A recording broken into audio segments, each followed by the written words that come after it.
Hello, everybody. Welcome to the Results Mastery Podcast. It's great to have you here. My name's Steve Mills, and I'm really looking forward to sharing with you some tried, tested, and proven ways in which you can grow your business today. Today, I'm really lucky to have a lady that we met probably only a few weeks ago at the Winchester Business Expo. Her name is Vicki Robb, and she's from Context Marketing. So she's a fellow marketer. So welcome to the conversation, Vicki. Thanks for being here. And do you want to kick off by telling people a little bit more about you and what you do, if you would, please? Yeah, sure. Thank you so much for having me on, Steve. So as you said, my name's Vicky, and I'm the co-founder and director of Context Marketing Consultancy. So the reason that we set up was myself and my business partner, Colette, were actually in-house marketeers for our entire career. And we either worked in digital marketing roles or sort of project manager roles, campaign manager roles within in-house marketing teams. And we were noticing the same thing over and over again, that marketers don't have their platform set up to be able to deliver customer experiences that make them want to keep coming back and returning to your brand. Okay. So we set Context Marketing Consultancy up to be able to audit companies' marketing operations, write marketing operation strategy, which almost never exists in businesses, Yeah. um, and then also to be able to help them deliver those platform integrations and new processes and workflows. So it's been really, really interesting because it's kind of a different approach to how other marketing agencies and consultancies are set up. And Yeah. what we do is really drill down into those four key marketing operations areas. So it's around your people, your processes, your technology, and your data to help you deliver marketing that's more effective. That's really interesting, actually, and I think it's one of the mistakes that people make. I don't know whether you know of a guy called Jay Abraham. Have you heard of Jay at No, all? I haven't actually. Sort of acknowledged as a world's leading marketing person, sort of thing. That's how he brands himself, anyway.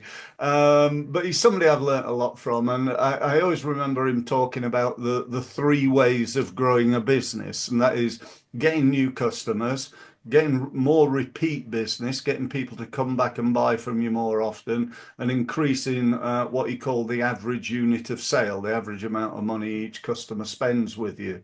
And he said one of the big mistakes is that people put all their time, money, and effort into getting new customers, which, as you've just said there, it's not, yeah, that's good, but it's also the most difficult, the most expensive. Getting strangers to buy is really difficult. Getting customers or past customers, keeping customers is often far more profitable. And that's sort of what you're saying you specialize in, yeah? Helping businesses to do that. Yeah, exactly. And I think what marketers sometimes forget and what businesses forget is that your marketing is there to set customer expectations. And it's not just setting expectations of the products and services, it's actually how they'll be treated across every single touch point in their journey. So it's almost marketers are responsible for bringing in customers to almost that lead gen and sales pipeline. And actually, what tends to happen then is that customers get bad service, bad, there's nowhere to put complaints in, and it's all down to operational friction points. And Yeah. actually, if you can start to look at operations when a customer comes into your business and start aligning all of the touch points so that they're working harder for you, you can then build that out throughout your business. So what we tend to see a lot of is technology, so like websites, CRM platforms, customer service platforms that are built to help individual teams.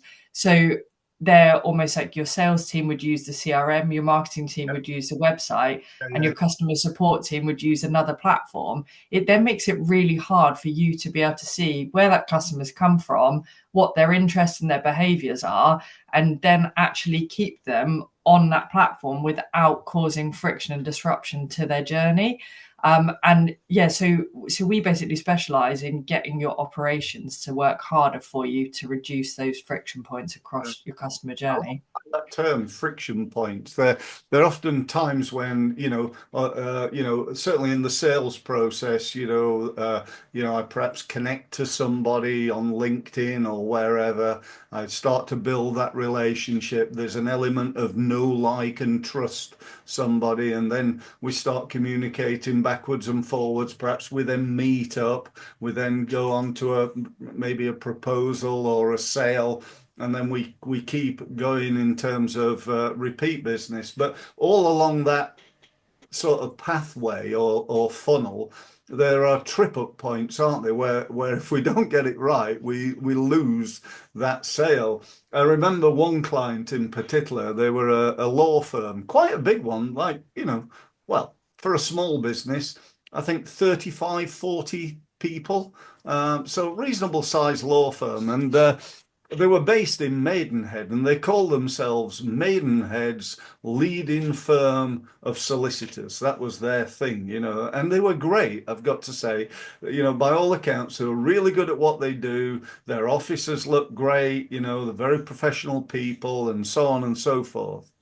And then you looked at their website, and it looked like it had been built by one man and a dog, in the Houter Himalayas, with a budget of about £2.50. It just, you know what I mean. It's when things don't appear how they say. It's like, saying I'm really good at what I do, and then turning up looking scruffy and with a dirty old business card, or a worn out brochure or whatever. You have to have everything in line, don't you? You have to have. I know an accountancy client of mine always says you got to get your ducks in a row.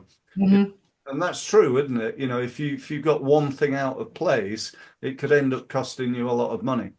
Yeah, and it's really interesting because I think what a lot of businesses don't do is go and almost have a look at their business from how a customer would see it. Mm. So the B2B Expo talk I gave in Winchester recently was around how brands can consistently deliver customer joy. And it was from removing friction points and making your brand really easy to kind of engage with. And I think actually what a lot of customers, so one of my top tips from that was actually, if you're going to go on Google yourself and Google terms you would want your customer to be using. When Great you click on advice. your website, what do you get? What do you see? And actually, if you then click through to purchase something or you click to find out more, what's actually happening? And is it what you would want your customer to be seeing to build that trust and loyalty that you're the right brand for them to purchase products and services from? And I think that's where businesses make a lot of mistakes because they don't go and do something that's quite simple and help to remove those friction areas for their customers. Yeah, yeah, yeah. I totally agree. Um, what do you? I wanted to ask you, because I think this is a fascinating subject. What's going to happen going forward with this thing that a few people might have heard of called AI? Just it's everywhere, isn't it? And I'm sure you're like me thinking, how much more do I have to learn? As marketers, we've got to try and be up to date with the latest technology and things. But boy, it's never been harder, has it? Because it seems to me it's like every day there's a new AI, or an AI doing something new. And how do you cope with that, and how do you think businesses should be coping with it right now? Well, it's interesting actually. So my business partner Colette is talking at Brighton SEO in April, and her talk is actually on AI, SEO, and customer trust. So yeah, so if anyone's in Brighton and wants to come along for that one, Yeah, but it's really interesting because I think now you'll see on Google if you start putting search terms in, it AI is what is surfaced as the first answer now. And I think actually if people then aren't doing their research, I think that can really quickly erode trust because we were actually talking the other day. So my sister and I both have dogs, and we were googling whether there was a type of food that they could eat because we weren't sure. And it was an AI response that popped up, and we were just like, actually, do you even believe that now? And I think that that's the sort of stuff that's going to come in. And I think what's quite concerning is if that information that AI is picking up on and feeding the machines that are kind of serving that information to customers is wrong. Yeah. That's where brands can really quickly start to erode customer It's trust and really things. interesting. Yeah. I got an email the other day, okay, from this company saying that they've developed an AI bot that can make phone calls, sales calls on behalf of my company. So the bot can call people and try and book appointments for me. And I thought, I'm not really sure about this, but I thought I like to learn, I like to know. So I said, okay, yeah, I'm interested in having a conversation. I got a message back saying, right, we'll give you a call.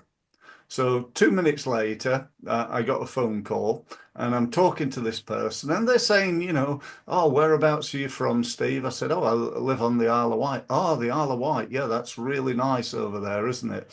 I know Bembridge quite well. I said, oh, right. Yeah, that's a lovely part of the island. And we're chatting, how you do on a phone call, a little bit of, talking before you actually get down to what you're actually talking about. So they said, so tell me what made, and they're asking me questions about why I was interested and what I was. And after about 10 minutes of this conversation, I said, I'm just a little bit skeptical, as you probably gather from my tone. And I've heard this sort of thing before, where somebody, an AI bot, has called me up, or I've spoken to one because I've phoned them, and you can tell straight away that's an AI bot, can't you? And it went, well, you didn't know I was an AI bot, did you? And I'd been talking for 10 minutes to Yeah. this, what I thought was a person, but actually it was an AI bot. It was just, I mean, it blew me away. I just thought, wow, that is incredible. And the really incredible thing is it said that that this company could make 1,000 calls an hour because it's Yeah. just a machine I churning. mean, this is where I think it's interesting because I think that there's massive opportunities with AI and with that sort of thing to kind of scale efficiency. But I think what a lot of businesses are doing at the moment is actually creating more customer friction points because they're going, well, that's an easy solution. It means I don't have to then have somebody like if you have live chat on your website that's run by AI. Yeah, Yes, it's pretty good, but actually, if that information isn't on your website or anywhere online, that yeah, AI yeah. stops serving a function. And I think that then causes another friction point in a customer journey. So I think if businesses are going, well, we can put it in because it's going to make us more efficient, but they don't dedicate the time and resource to be able to set it up properly, I think it will start causing more Yeah, problems.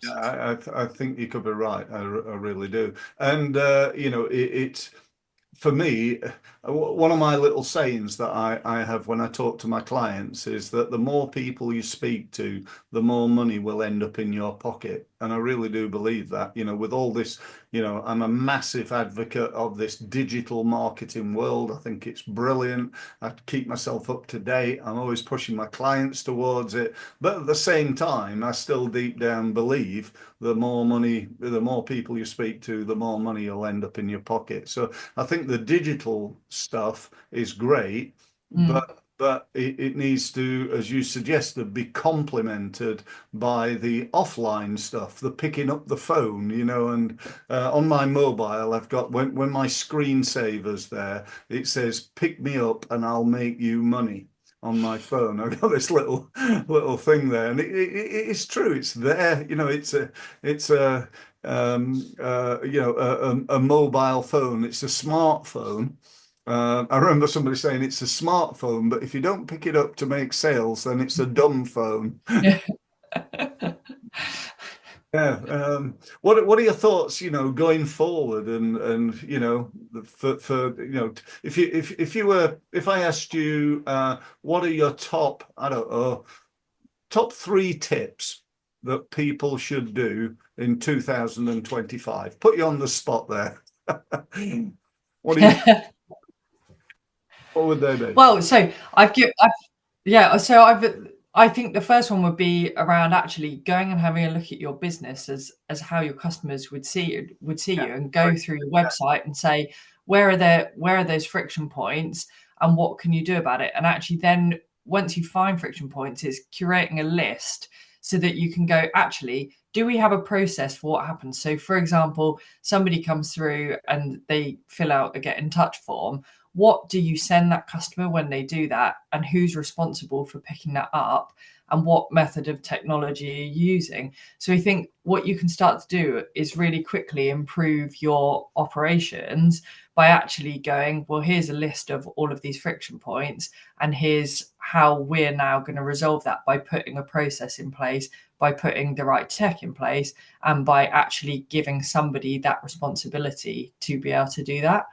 I think the other thing that a lot of businesses and marketeers do is put platforms in place that either aren't utilized to their Mm, full capability, yeah, or you have other platforms that then overlap. So a lot of people will go, well, here's our website, here's a CRM that doesn't really connect. It has email function, but what we're going to do is plug a completely different email platform straight into the website, and you end up spending a lot of money on these platforms. They're really expensive, yeah, and I think you then don't get that data flow where you can start to see more information about your customers. And they get a disjointed journey because you're having to go, well, I need to find this out from this platform, this out from this platform. So it yeah. would be to actually audit your tech platforms and sort of go, okay, well, is that serving a purpose? Do we actually need that, or can we kind of utilize space elsewhere? Yeah, yeah, Um, and I think the last one is make sure that you're tracking what you can be tracking. We go into so many businesses and they don't even have sort of Google Analytics set up. yeah, And being able to understand where your customers are coming from, what's important to them, what they're looking at, and what message is kind of resonating is yeah. going to really help you kind of maximize where you're going with your marketing. I totally agree. Like you have been doing this, quite a few years now, and I would say that the number one thing that people get wrong is they don't understand their sales and marketing numbers. They don't Mm-hmm. track stuff. They don't if they've got Google Analytics, they haven't looked at it for 6 months. It's like a waste of time. Yeah. Having something and not using it. And I'd also say your point about the software. I've got a piece of software that we've actually white labeled. We call it the Results Mastery Hub. It's a fantastic piece of software, and it does everything, as you say, in one place. I must show it you at one point, but it really is good. And one of my clients, an accountant up in Skipton in North Yorkshire, was telling me that he was paying £280 in software licenses for £20 for this, £30 for that, £60 for something else, and so on. And he had all these different things that did all these different things. And now with our hub, he's got it all in one for 50 quid, so Mm. you can have problems with that. And again, you're absolutely right in your comment that often we finish up using 10% of something or 30%, and we don't really. The truth of the matter, I think, with software is we don't know what we don't know. We Yeah. know that it does this, and that's how I do it, and that's what I do. But actually, it does all this other stuff as well. So it can be a real pain. But the numbers are something that I just think are so incredibly important. Uh, Mm. and yet not one in a hundred businesses can really when I say that, I'm talking about smaller businesses. I think nearly every larger business is actually really good at it. And when you think about it, a larger business is good at understanding the numbers and a small business is not. And you wonder whether because they were good at managing the numbers, they actually grew to that size. Because once you know what results you're getting, you take something like going on the phone. Once I know that for every 25 calls I make, I get one meeting. What's the next question? The next question is how can I make more calls?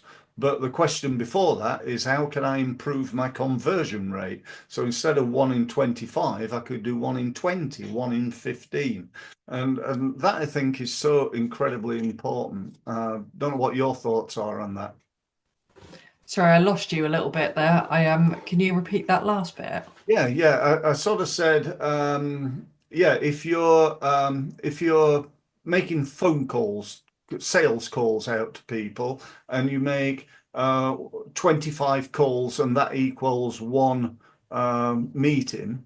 If you manage to improve that to 20 calls for one meeting or 15 calls for one meeting, that's a really important thing to do. And then the next thing is, right, how can I make more calls? How can I get more people? I just wondered what your thought was around that.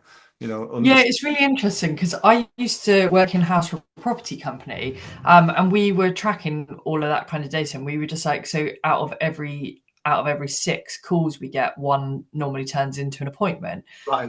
But actually, what was also happening was they were creating friction that was actually preventing those numbers for being better, sort of conversion wise. And what they used to do was all of the mobile phones of the sales managers were on kind of round robin. It was fastest finger first. Whoever picked it up Okay. got that lead. Yeah. And actually, what ended up happening was that they were answering calls in kind of inappropriate places when they were out with family, when they were out in the cars, that sort of stuff. And once we realized that was happening and you could change the process and how people were coming in and being processed, we got those numbers down. So I think that's why it's really important to understand kind of the data that sits behind it, Yeah. because actually you're just like, where am I doing things wrong that I could improve it Yeah. and make that experience better for customers, but also make it better for helping the business kind of meet numbers and things that it needs I to. agree. Yeah. Brilliant.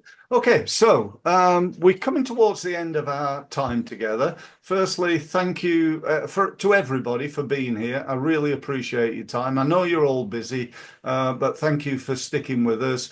If you want to know more from me, subscribe to my podcast, follow me on YouTube, come along to a webinar perhaps. And if you look on the wall behind me, you can just about see my website, which is results-mastery.com. So Vicki, how do people who are interested in finding out more about what you do, what do they do?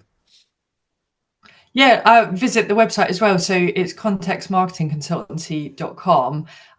We have forms that hopefully work and we're not creating friction points for anyone on our own website. Yeah. But we've also got a YouTube channel where we put top tips, some operation stuff. So yeah, feel free to give us a follow on that as well. Fantastic. And thank you to you, Vicky. It's been really interesting having a conversation with you. And certainly, I think we've added a load of value to the people who've been listening. So thanks ever so much and look forward to speaking to you again next time on the Results Podcast. Thanks very much for listening.